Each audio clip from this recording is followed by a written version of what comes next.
I pledge allegiance to the flag of the United States of America and to the republic for which it stands, one nation, under God, indivisible, with liberty and justice for all.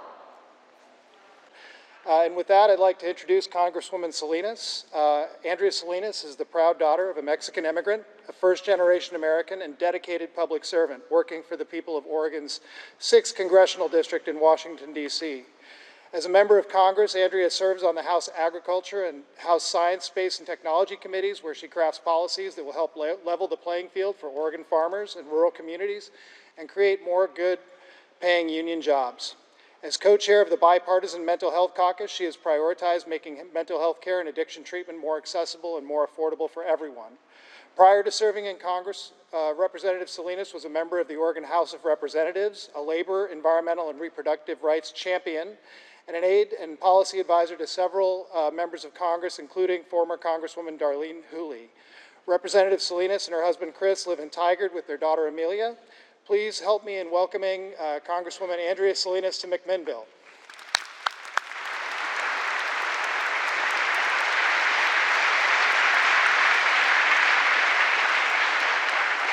Well, good evening, everyone, and thank you again to Principal Furman, to McMinnville High, and to Councilor Peralta for the introduction, and thank you all for coming out. I know it's dinner time. You could be with your families right now. Hopefully some of you are here with your families. I love that we are all engaging in civil discussion right now. I'm going to just say a few things. I really do want to get to questions, but showing up tonight really is the first step in all of this. I'm really intent on listening. I'm taking back ideas too. The things that you tell me, the questions that you ask, generate ideas for me and my staff and my other colleagues. And I know that many of you are feeling frustrated, angry, nervous, worried about the direction that our country is going in right now. And I feel that way too. And I know that is, yeah, it's just the tip of the iceberg. I'm outraged. I'm really outraged at the behavior of our president right now. I never thought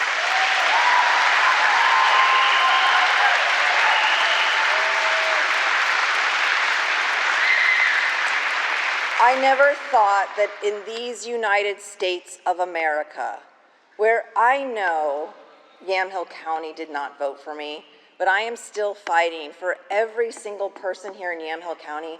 And right now, I feel like we have a president who wants to make himself king.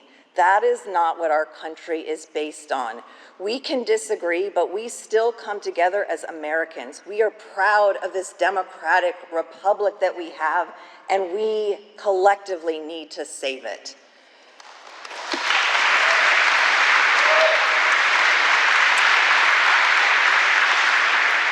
I'm worried about the next fight that we're going to see here. And that fight is going to be around 3 big programs: Medicaid, Medicare, and Social Security. And I'm really concerned about the Musk-Trump administration attacks on healthcare, Medicaid in particular. I didn't actually get to see these posters that my staff put up, so I'm going to look real quick. Okay. So it's there to show you that this is going to be the next big fight, as I mentioned. Oregonians receive health care through Oregon Health Plan. About a third of us do. And 40% actually in Cliff Bence's district. A lot of red districts actually have more Medicaid enrollees than other districts. That's the equivalent of about 1.4 million Oregonians. These are veterans, pregnant women, children in foster care, people with disabilities, folks in nursing homes who receive this care. And a lot of them live in our rural communities, right here in Yamhill County. But they could all lose coverage right now if Trump and Musk get this $900 billion cut to the program. And they're framing it as though they are trying to extract waste, fraud, and abuse.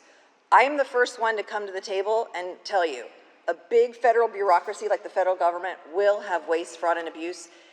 We do not have $900 billion, almost $1 trillion of it in Medicaid alone. That means gutting the program. That is an astronomical number, and it will have a ripple effect. I used to be the chair of the House Healthcare Committee here in the state legislature, and I understand how our healthcare system works. It is a very disjointed system, but we all somehow do pay into it, whether it's with our taxpayer dollars or whether you have private insurance, insurance through your employer, you pay in some way to a system that pays providers. If Medicaid gets cut, provider payments are going to get cut. This will have a ripple effect throughout the entire system. This means that we are going to lose doctors, we are going to lose nurses, we are going to lose those nursing home providers that our parents are utilizing right now. And this scares me, because what we're saying is essentially our hard-earned taxpayer dollars, I am not going to let Musk and Trump steal that to give away to billionaires. I am just not.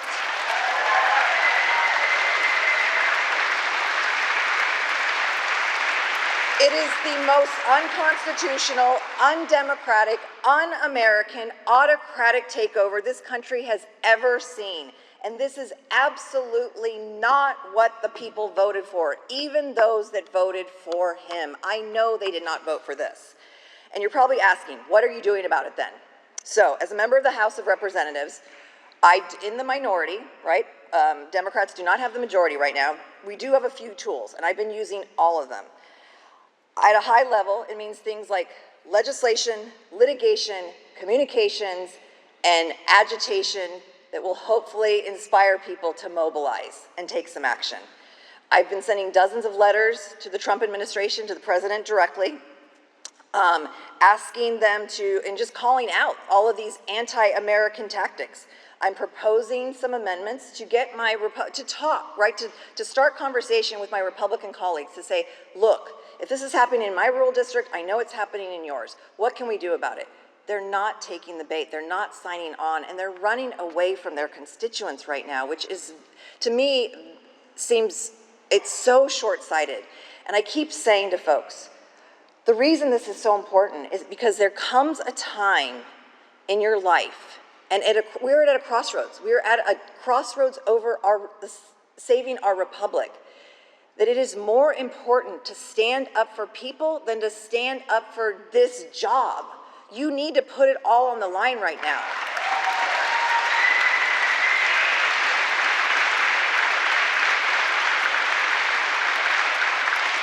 Which is, again, why it is so important for me to hear from you tonight so that I know what is in your best interest, right? I don't want to be making things up. I want to hear directly from you. And of course, I am voting on any bills like that, what I thought was a terrible spending package that will hurt families, veterans across America. I voted no. It's plain and simple. Our entire delegation voted no on it. I was happy to do it.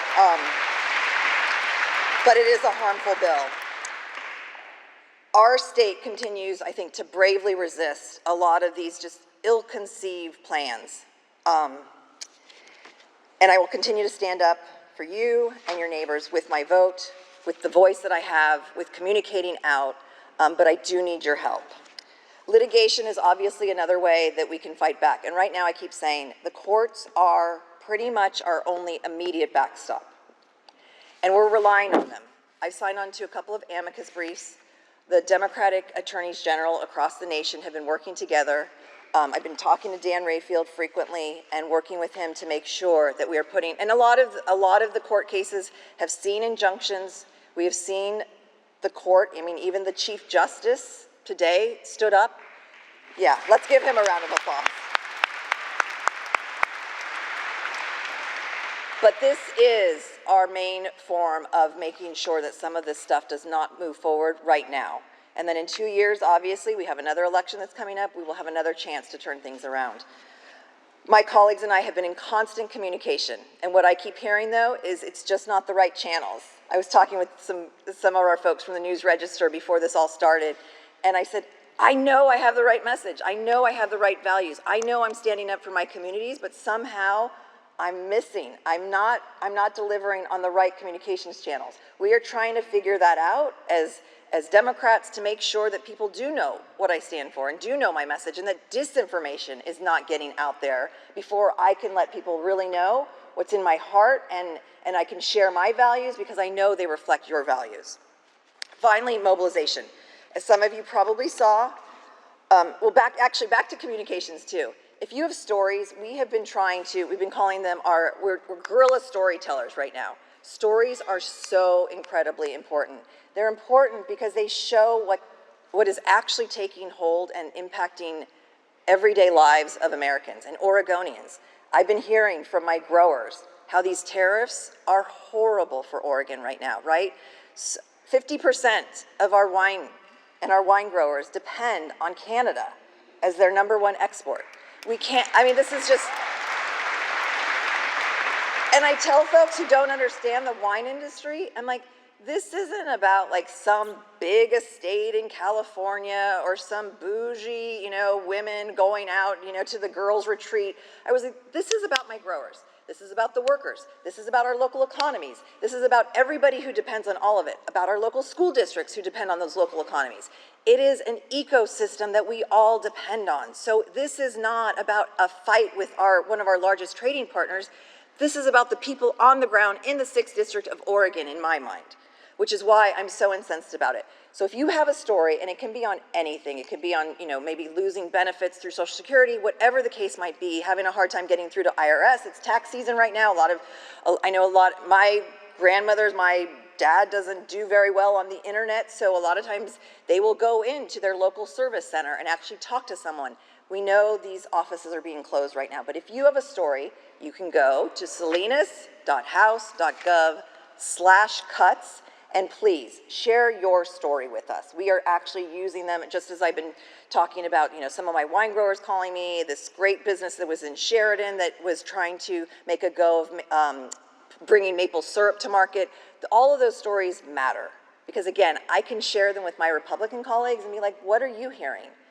And a lot of times they won't share because they're not listening right now.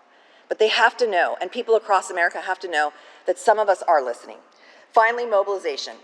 As you probably saw, and this is where agitation comes in a bit too, I stood up and walked out of the House chamber during President Trump's address to Congress.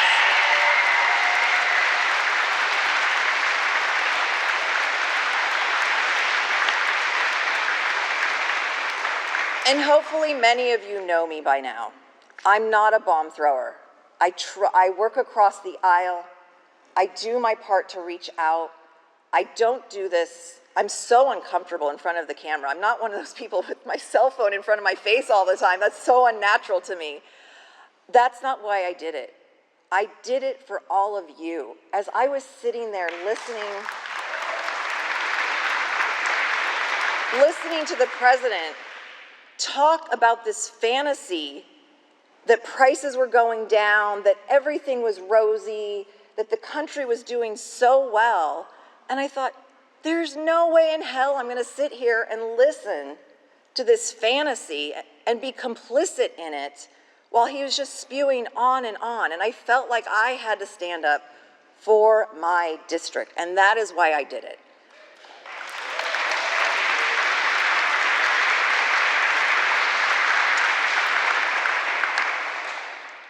The sad thing is, we are only a few weeks in post-inauguration. I know, it is going to be a long fight. And in order to win it, I do need your help to spread the word about what I'm calling the great Republican ripoff. It has to be spelled out, and not on their terms, but on ours, right? We just have to let people know what we are all going through and connect with people in other states, connect with people in other districts. I know we all know somebody out in Eastern Oregon. Let them know it is okay. It is okay that you voted for Trump and that you don't like what he's doing. I know that's true too, right?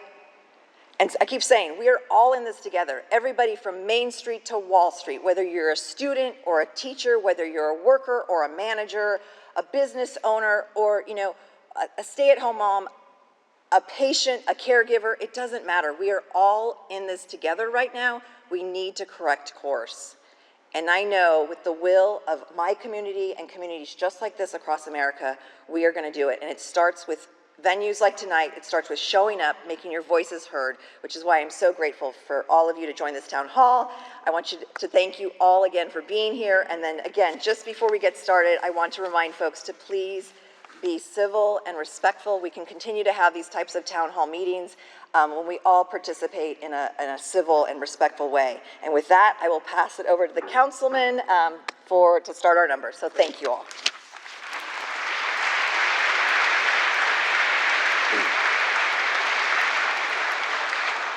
So I'm just going to be reading the last three numbers from each ticket, and the last three numbers are 369, and the next one is 217. So if you have those numbers, stand up and raise your hand, and folks will come to you with the microphone. Do we have mics? Okay. So I think this gentleman in the red. Testing. 217? 217. What are your positions and the position of your party's use of lawfare and the efforts of individual or appointed district judges to stymie the actions of an elected president? So as I was saying earlier, it really is the courts right now that need to just follow the law. And I keep saying that. It doesn't matter who you were appointed by, what president you may have been appointed by. Our court system is our last stop right now. And I've even been asking if any of you are part of the judicial system, right? We are a co-equal. I always like to take it back, just to remind folks, right? Our civics, I'm sure Perla knows this, but just to remind folks, it's been a while since I've been in school. Congress is a co-equal branch of government with the judicial branch, with the administrative branch. That's the presidency. And what he is doing right now is running roughshod over the laws that we have enacted as a co-equal branch of government. And it's wrong. And so what I keep asking is if there are any attorneys in the room, if there are any retired judges in the room, if there is anyone in the room who has been part of the judicial, a clerk, any of those things, if you've had your hand in our judicial system, write an op-ed, write a letter to the editor. I was really surprised and rather impressed by Justice Roberts by basically saying, no, you have to abide by the law. We are a country that follows the rule of law. And once we stop doing that, our republic falls apart. And that is why we are actually facing a constitutional crisis. We're not there yet, but the more we can just urge, and I know that judges are they're not supposed to be political, and they should not be political, and I admire that, and I want to adhere to that, but they do listen, and they do read. So if folks know, again, if you feel willing to write an op-ed that just encourages our judicial system to continue to follow the law, we can weather this. The next two will be 241 and 342. 241? 369. Oh, sorry. You brought up about Medicaid and Medicare, and at least a third of Oregonians, as you mentioned, are on Medicaid, and by your map there, those areas highlighted in red are probably the worst affected. I'm wondering though, like looking towards the future, what you're proposing for offering alternatives for Medicaid, because I think the Trump administration is advertising that the best way that they can destroy these institutions is by increasing the dissatisfaction of what is being delivered. And I think a lot of people in these areas on Medicaid do not receive the health care that they need. We don't have enough primary care doctors. We don't have hospitals out in these areas. They're being closed down. And so what is the long-term vision, or what can Democrats offer differently? Because people are going to say, yeah, Medicaid's not working, get rid of it. No, thank you for that question. So, and I agree. Like I've been working on this healthcare issue for quite some time, and more recently, so as Sal mentioned, I serve on House Ag as well as Science, Space, and Technology. But the one area that where I saw a lane for myself as a new member of Congress last term was the mental health and addiction space. So I am co-chair of the Mental Health Caucus and have really been leaning into that. In fact, I just, again, reached across the aisle. Congressman Beyer from Nebraska has agreed to be my co-chair on the Republican side. But this issue around Medicaid and how it delivers is definitely a problem. And there are cost savings to be had. And we have shown, actually, under our coordinated care organization model, that you can do that. You can actually, if you hold providers and the system accountable to better health outcomes so that people are getting better health care, you can do it, and you can do it for less. And we have shown the federal government, and we've been doing that for about the last 12 years.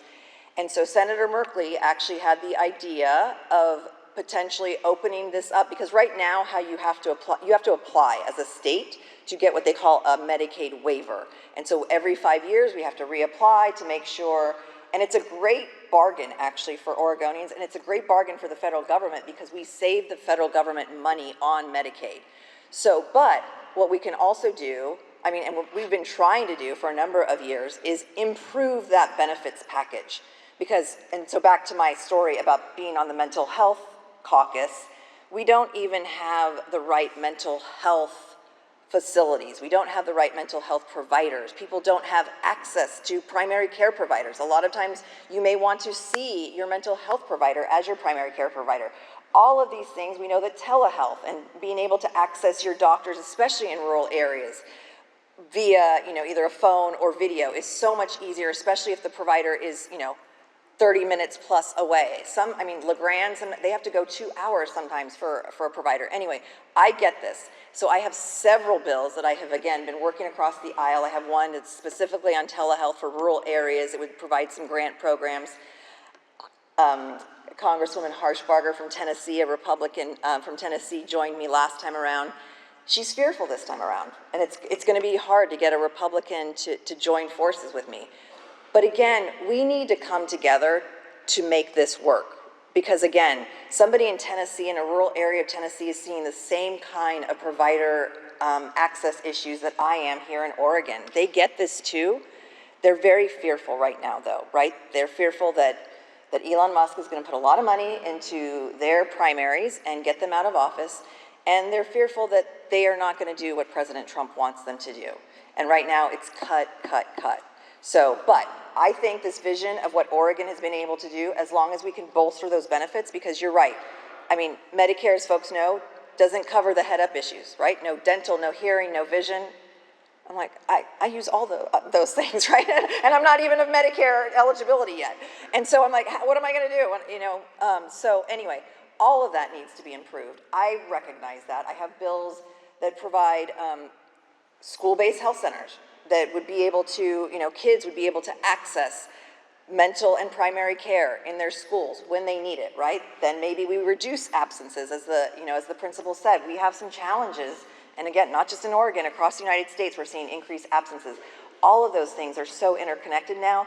And again, under our Medicaid waiver, we have what they call social determinants of health, which includes things like how do we increase school-based health centers?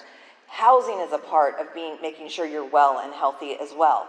And right now, our Medicaid program is supposed to include some housing assistance as well. That will definitely go sideways here very fast, so I'm not banking on it. So we do have a lot within the healthcare system that we need to improve. I have lots of ideas around this, but we do all need to, I think, just start working in the same direction. And we all need to stand up for the people who, because I say this too, I think it's something like 66% of the Medicaid beneficiaries work. They work for a living. And so it's not just and everybody else is either disabled or giving care to a family member. They're not able to work outside the home. So I want to kind of dispel this myth that we're just handing over free health care to people who aren't trying to help themselves. They are. So just going to give another opportunity for 342 and 241. Sid? Tessie? And then did Alex see 241? Where? I think up there. Okay. So, Congresswoman, what you described is really a break glass moment. And you've been talking about, well, cuts to this program, cuts to that program, and working across the aisle and trying to engage your Republican colleagues. But if this truly is a break glass moment, which I believe it is, and I believe you believe it is as well, when you look at the abject capitulation of Senator Schumer on the government spending bill, what are you going to do to clearly have leadership that rises to the moment and doesn't shrink from the moment. That is 100% fair question. And I can tell you, leading up to that vote, I was checking in with my senators. We had heard, and it's just off base, but this is the rationale that they've been using essentially, is that they were afraid that allowing a shutdown would allow Trump to go in and Elon Musk to go in and decide what to reopen, when to reopen it, all of that, which is true. That was a risk. But the greater risk was this spending bill that literally gave them the keys to the kingdom that said you can ignore federal law and now it's legal. And so now the courts don't have the same recourse as they did just a couple of days ago. So I'm pissed. I am really pissed about this as well. Because 214 of my colleagues and I voted no. Do you know how hard it is to get 214 people to vote the same way? It's hard, and we did it because we knew that we were going to have to show the Senate that we were serious about this. That was not an easy vote for some people. And so, of course, I'm pissed. And I have had conversations with my senators. I'm not in the Senate, thank God. But we do need better leadership. And that is what he showed, is that clearly he is not the right person for this moment on the Senate side.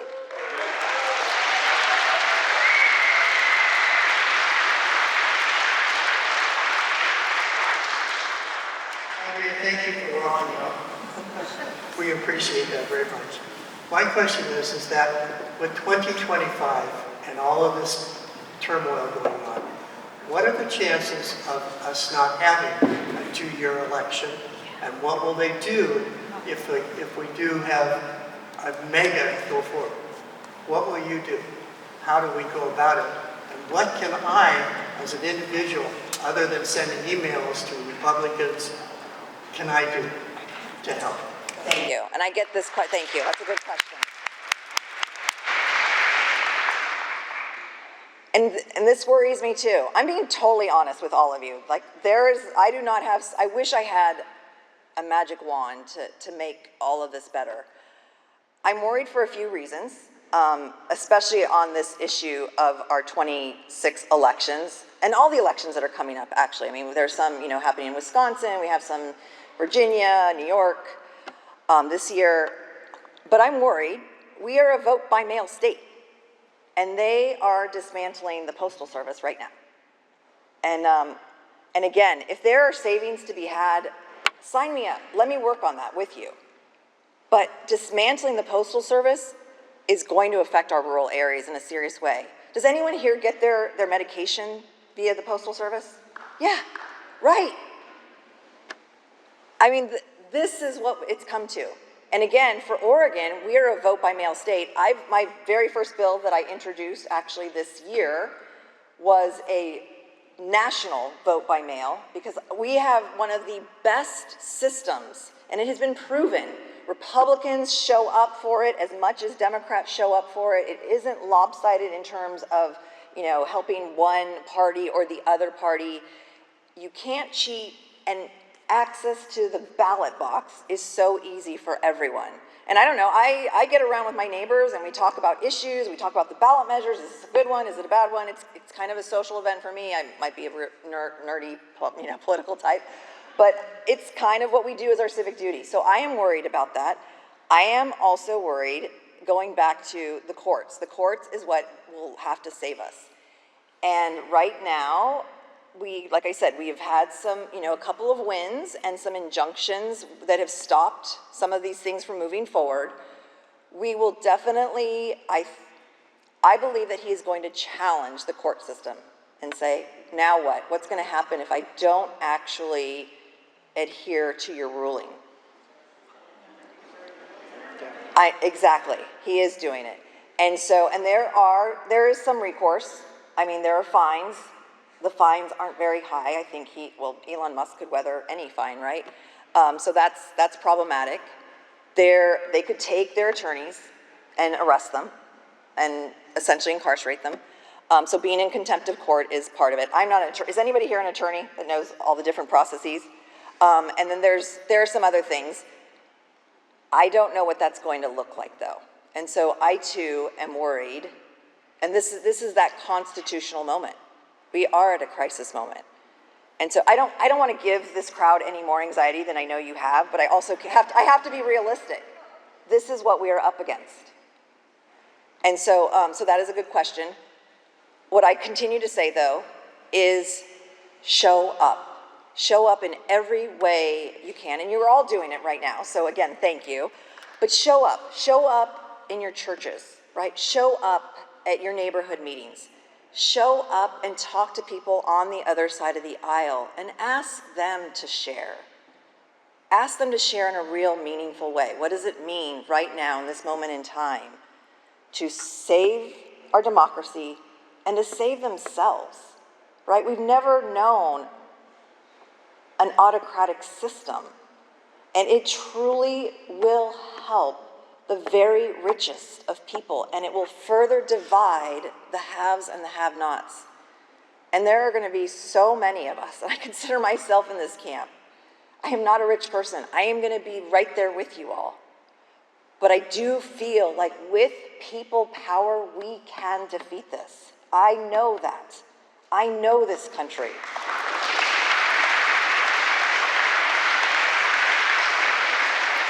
So I know I also did not fully answer a question so I could wave that magic wand and make it better. But just, here's something I said to federal workers yesterday, because it was heartbreaking. The entire delegation, except Congresswoman Bynum, was able to make it. And we probably had about a crowd almost this size up in Portland with people who are losing their jobs right now, right? Hundreds of people here in Oregon losing their jobs. And I said, does anybody have a podcast? Nobody raised their hand. And I said, does anybody sew? Does anybody cook? Does anybody bowl? Does anybody like sports? I was like, can we set up some podcasts? Because apparently my message isn't getting across. And we know that these messages are not getting across. And this is across America. And we have a problem for those of us who are Democrats in trying to convey our message. And it's not the traditional way, apparently. And I'm willing to hear that feedback, right? If I need to be doing something different, let me know what that is. And if we can insert in your sewing podcast or your knitting podcast or cooking podcast or whatever, sports podcast, let's insert some politics and some policy. I'm happy to do that too. So whatever the case might be, and you can do that. I mean, people randomly just create podcasts. Apparently it's not expensive. You can do it. You can have conversations. Younger people may be onto something. I will admit that. My daughter's 20. She tells me all the time, I don't know what I'm talking about. But I do think there is something to this. I'm kind of a traditional media person. I still read the paper. Like when I was talking to the News Register, I was like, I actually think local papers and local information is still really important. Yeah. But we're all here tonight, and we understand how important civic engagement is, so we also may just be, preaching to the choir. So if there are things that I should be doing that I'm missing, and I'm missing my opportunity to get my message out, let me know. Like literally, seriously, this is part of why I'm here tonight. Please let me know. I'm happy to, I've been on a podcast, it's called What's Happened in Salem, and they're great.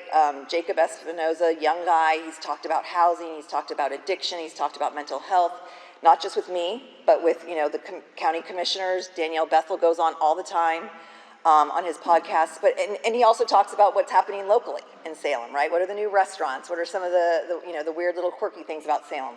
So if there's anything like that, or if a young person wants to start something like that, I love to inspire or challenge, right? The McMinnville High students who might be in the crowd. What can you do to get messages out? I would love that.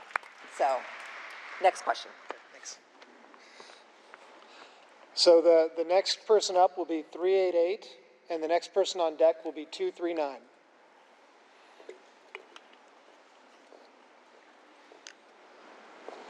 Going once. Here we go. Good to see you.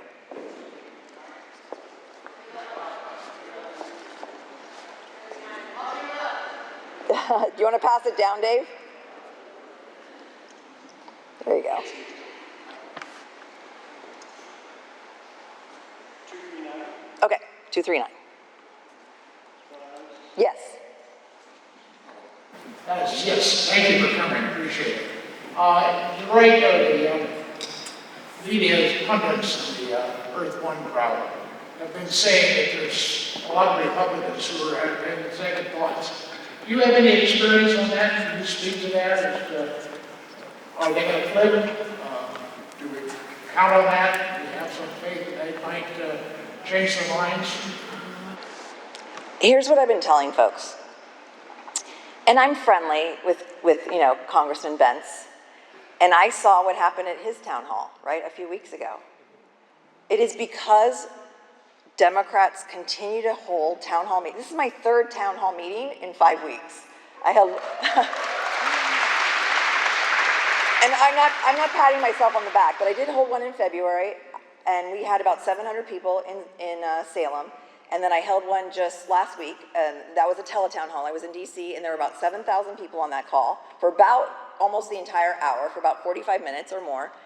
And then this one tonight. And the reason this kind of showing is so important is because it is being picked up. It is being picked up by press. It is being picked up by other parts of the country, right? Somebody here, I'm sure, will put some clip of this. I know I will. I'll put it on, all my social media channels. And so Republicans in other districts are also seeing this. They're also seeing the hurt of what it means when you had a USDA loan coming and it was suddenly cut off. You can literally lose the family farm because of this. And they know this. And so Republicans are hearing from their constituents. And the more we continue to show up, the more that puts pressure on those Republicans to do the same thing. And they're running right now, and their leadership is telling them, don't hold town halls. Don't hold town halls. We are potentially in a constitutional crisis. You're going to run away from your obligation to show up and communicate with your constituents? Shame on them. Yes.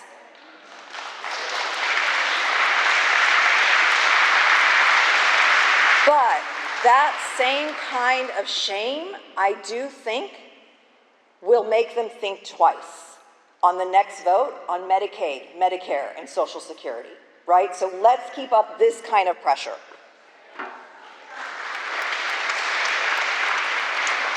Do we have another number? I don't think, 388, last call? Okay. So the next two numbers will be 401, that's the first one up, and the next one, 216. So 401, hand up.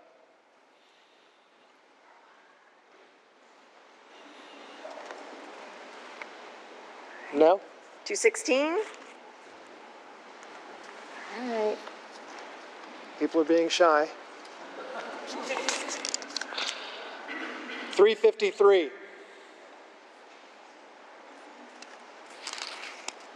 This lady in the back.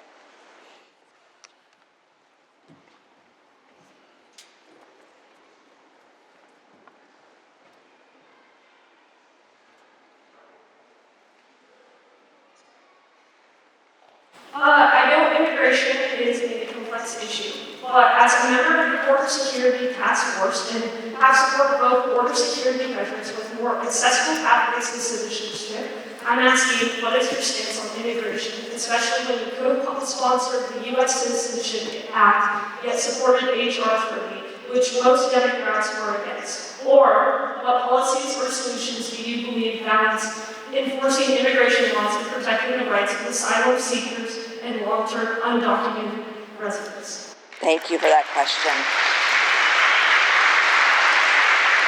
This is absolutely something that I feel like Trump and I both ran on, right? We ran on bringing down costs for regular people, and we also ran on making our community safer. And included in that, I heard loud and clear that folks here in Oregon care about the immigration issue. And for me, that includes making sure that we have the right border security. I went down to the border in my first term, in fact, it was May of 2023, to El Paso to actually talk with the Customs and Border Patrol folks down there.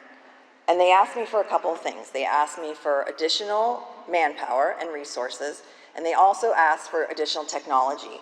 And that technology, and I actually got to see what they were talking about, they have these big, and it's almost like an x-ray machine, so that when the trucks drive through, they can detect, even like in the seats of cars, the bricks of drugs that are coming over. But they need more of it. They also need more people power down there. They also need to but we also need to make sure that those who have been living and working here, and I say this all the time, my dad was an immigrant from Mexico. He came over when he was 5. He worked in the fields with my grandparents.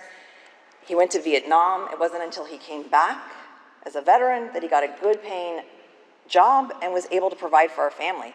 And we know that so many people in our community have been doing the same thing. They just don't have the legal right to be here, but they have been, some of here, 10, 20, 30, 40 years waiting in an immigration system that is not working. It is dysfunctional. We need to correct that system, and we need to make sure that those who are working and living here have the access and the pathway to that citizenship. They're paying a lot in taxes, they're working really hard, and we need to make sure. But we also need to make sure that our communities are safe. Right? I know that drugs are still coming across. Fentanyl is we lose about 5 people every day in the state of Oregon to fentanyl overdose. That is wholly unacceptable. I mean, we've seen it. We've seen it here in Yamhill County, in Marion County, in Polk County, in Clackamas and Washington too. Every single one of my districts has seen this, and it is devastating. It is also why some tariffs and some, I keep saying this, if President Trump were more surgical, there are things that I would be right on board with. He should be taxing product that comes into the United States under $800. This is where a lot of the precursor drugs come from China right now. But he's not taxing it, he's not looking at it. That is all getting a pass. It's things like that that we need to make sure we're working on. And Customs and Border Patrol need additional resources to make sure that they're catching this kind of stuff. But we could absolutely be doing something to make sure that our borders are safe, our communities are safer, we're not losing people to drug and alcohol overdoses, and that we have a community that feels respected and heard. And we do live in a community with immigrants who are working so hard and want to make their life here.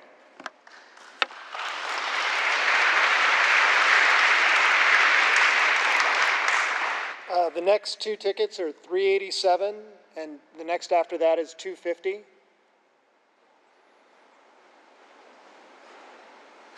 Gentleman at the top.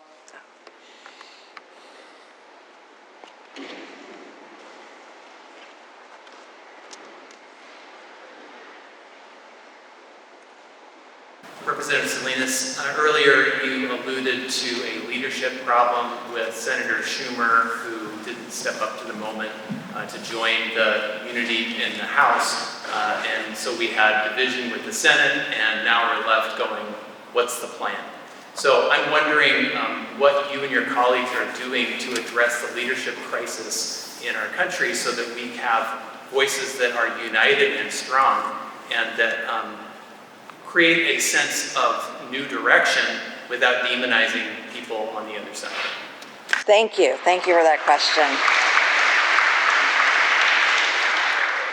So, and I've been getting this question, and I have been asking my leadership this very same question right on the House side, because I think we all feel adrift right now, and I know I do. I've been in leadership in the Oregon legislature, and I am actually in leadership in a caucus in on the Democrat side. It's called the New Democrats Coalition, and they're what we would consider the moderate Democrats, but our tagline is, we get shit done. And we do. And so we are very policy focused. We try to figure out who on the Republican side could we work with, how do we make this a reality? It can't all be, unicorns and rainbows, right? I have frequently, I say this all the time, I have progressive values, but I am very pragmatic in my approach. I deal in reality. And you always, and I will always say this too, I will take a slice if I can't get the whole loaf, if I can't get half the loaf. Sometimes I think I will take a crumb if I can make one person's life better. So we do have an absence, I think, of a cohesive plan right now. We just came off of, and this again, I'll be honest with you, we just came off of our Democratic retreat last week. We took a couple of days as Democrats to come together. And I am a solutions-oriented person. So the only reason I went to take a couple of days to be with my caucus members is because I thought we were going to come out with some solutions. And I heard from so many different speakers about all the problems. Everything you are all hearing in the papers that we see every day, that, you know, Democrats turning against each other, there's disarray, Democrats in disarray, all the things. And I was like, I just spent 2 days of my life and I have no solutions. And so I said to my leadership as we were all walking off the bus, I was like, I need a plan. And I was like, and I have one in my head, and I am going to start to take this to the New Democrats coalition, and we are the largest caucus within the Democratic Party. And like I said, our tagline is we get shit done. So I'm like, I'm gonna take this because I do think it is kind of the middle ground approach where I don't have to offend anybody on the other side, where I think our values meet in the middle and we can bring people in. Because again, we are all in this together. Nobody's being left out of this chaos right now. And we can work something out. So within the next couple of weeks, I will have something. I know my leadership has been,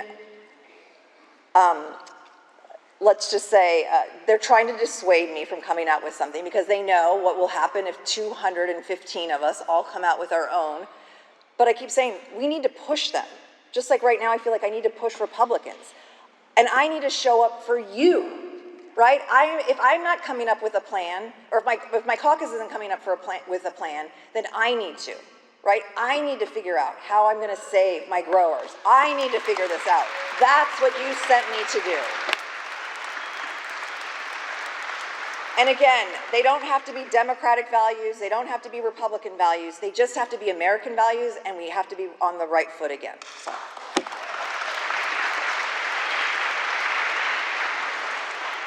Hi, and I don't mean to beat a dead horse. Mine is about Schumer also. I know, I have family in New York. They sat through meetings like this. They had, you know that your parents, people in New York are closer to their constituents. And so what happened really is driving our young people away from the Democratic Party, or even to feel like they're being represented. So you don't really need to comment. I'm just saying, now you got 3 on it, go back and tell people we're fed up. That's not right. Thank you. All right, who next? So we have time for one more question. The next number is 263. Oh, Val.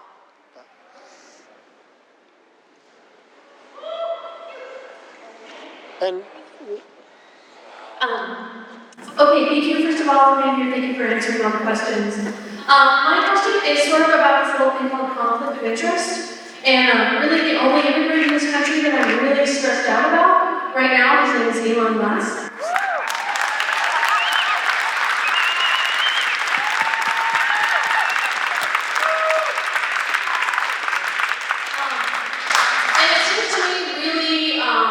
Huge conflict of interest that he runs all these businesses, and yet he's in tinkering with our agencies. He's this young little group of marauders in there accessing all of our tax information and our bank accounts.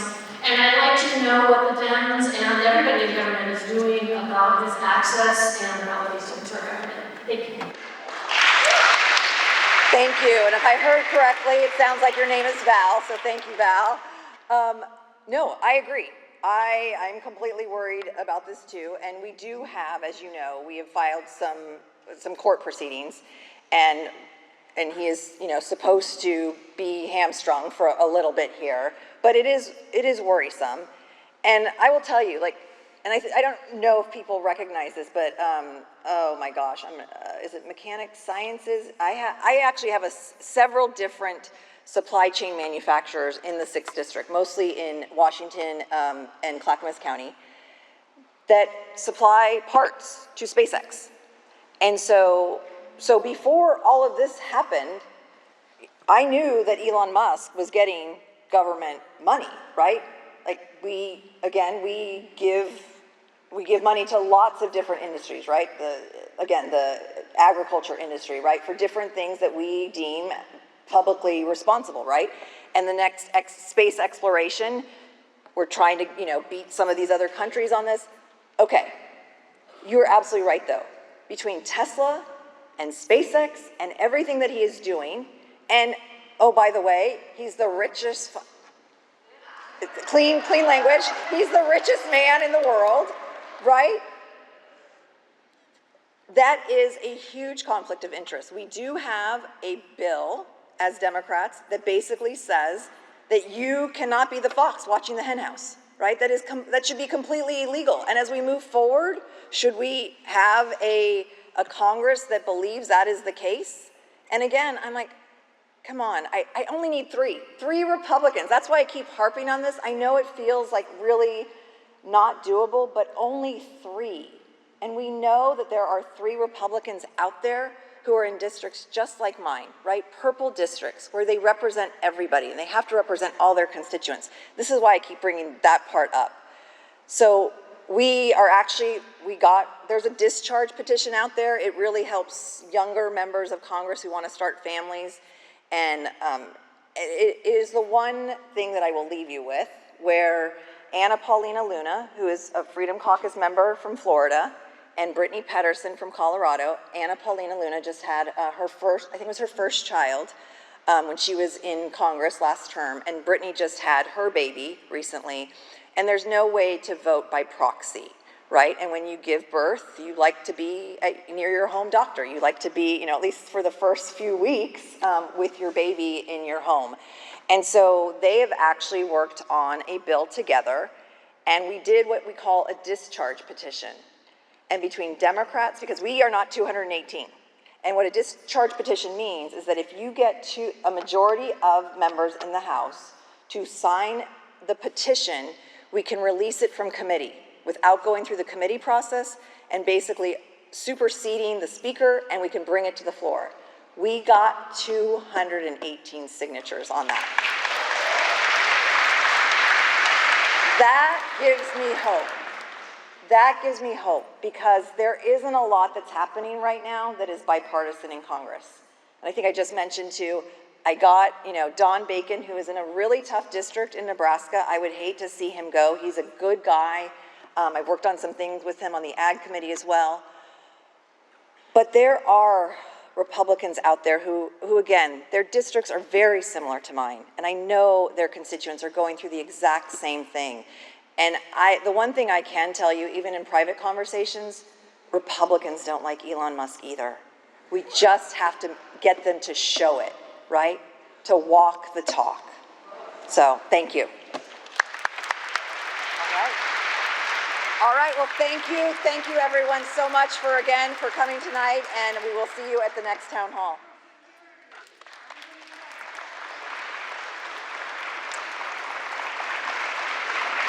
Who's going to stay? You're staying? Okay, sounds good. Okay.